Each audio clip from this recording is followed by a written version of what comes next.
hands. Today's Auditor General's reports, I should say, are a chronicle of Liberal incompetence and an orgy of Liberal waste. We have here GC Strategies.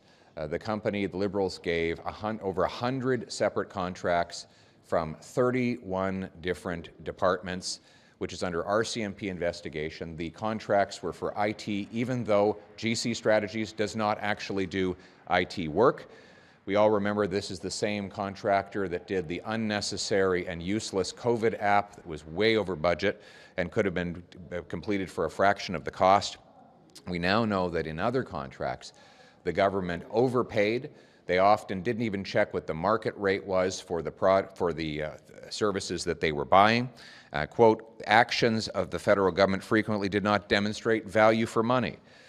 Federal government made payments without evidence that all the deliverables were received. Translation, they paid even when they didn't see that the job was done.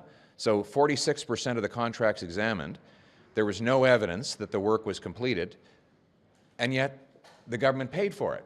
It'd be like if you walked into a restaurant, you were never served a meal, but you paid the bill anyway and added a big tip and sent off the bill to the taxpayer. That's what Liberals have done with your money in this case. So now, who's responsible? Well, Public Safety Minister LeBlanc was at the time, Public Safety Minister who helped get these contracts out. Now he's been promoted in the Liberal government. You've got Patty Hajdu, who was the Health Minister that kicked off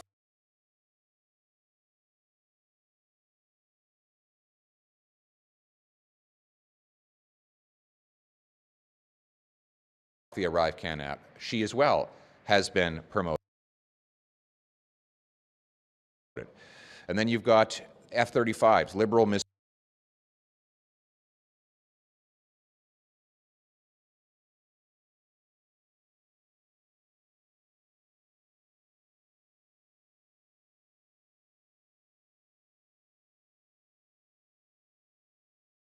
mismanagement of the process has now driven up costs by 50%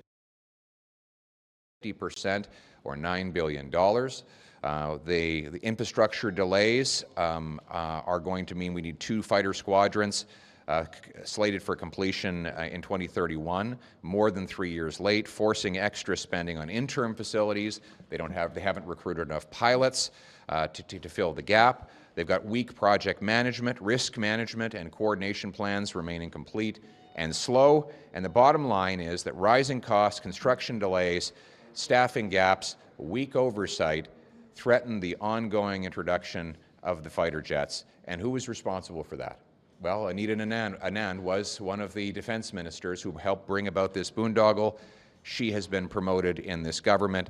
So in all of these cases, you have promotions for those who caused the problem. Now finally, you've got federal land for housing. In the middle of the worst housing crisis in the world, the government has failed to live up to its promise to sell off federal land and buildings for housing.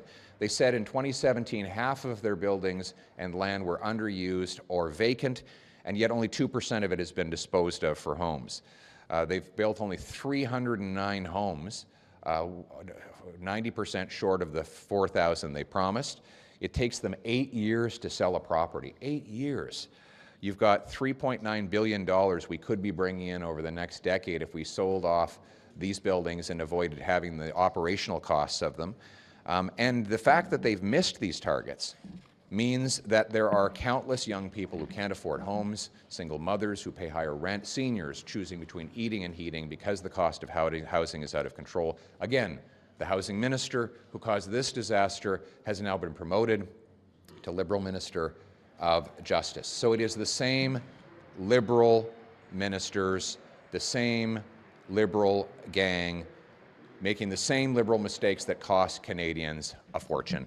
And that is why we are calling for accountability. We're calling on the government to get our money back. They need to go to GC Strategies and get our money back so taxpayers can be made whole. We must ensure our government spends money wisely to protect the taxpayers, to make this a country where hard work pays off, with a great life in a beautiful home on a safe street. What do you make of the fact that public servants are not being held accountable for failing to check that this work, like, signing these contracts and never checking that the work's going to be done? Should there be punitive measures here?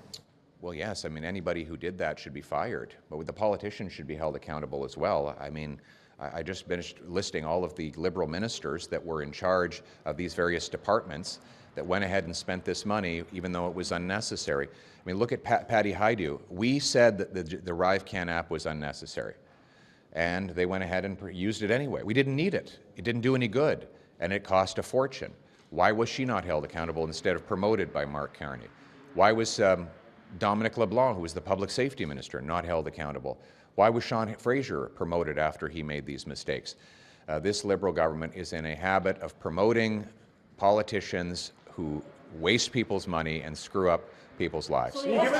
Sur les F-35, le gouvernement canadien dit qu'il repense le contrat. On va recevoir les 8 premiers avions, mais pour les autres, à cause de ce qui se passe avec M. Trump, pas certain. Vous pensez quoi de ça et vous feriez quoi? C'est le temps de publier la revue pour qu'on puisse savoir ce que le gouvernement a appris. Évidemment, on a besoin des avions de chasse, c'est sûr. On ne peut pas avoir d'autres délais, on ne peut pas avoir d'autres coûts supplémentaires pour recevoir rien. Donc, on doit voir le résultat de cette revue dès maintenant. Mais vous en pensez quoi? C5, M. Poilievre, est-ce que C5 doit être scindé en deux entre la partie 1 sur la mobilité de la main-d'œuvre et la partie 2 sur les pipelines et bâtir le Canada, comme le propose le Bloc québécois? Nous les discutons demain.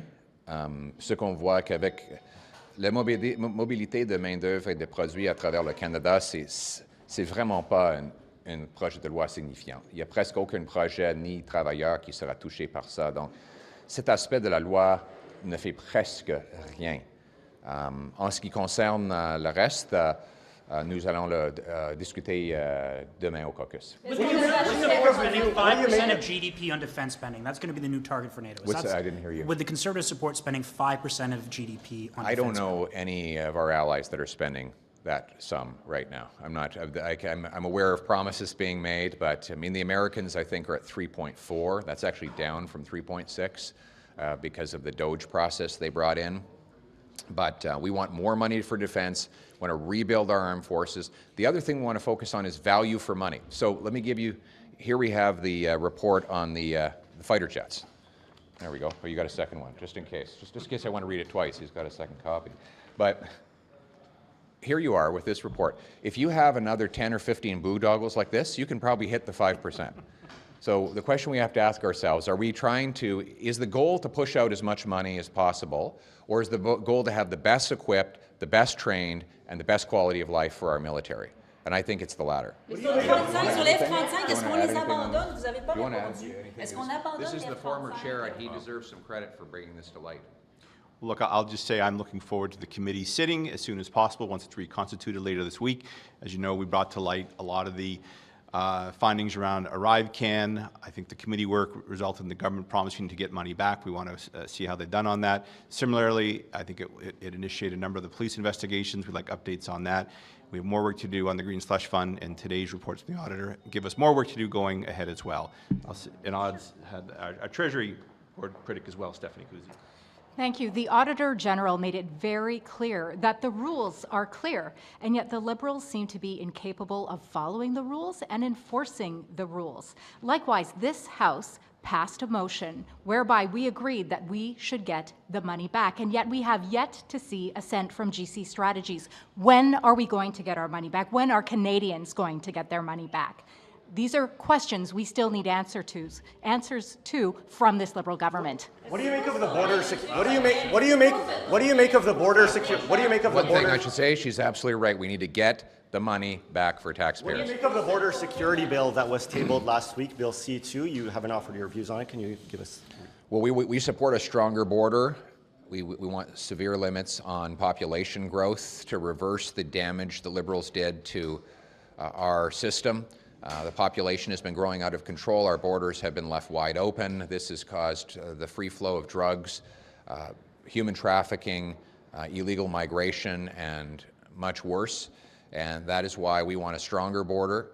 We want to crack down on abuses in the immigration system. And we want to ensure that that any frauds in the refugee system are reversed.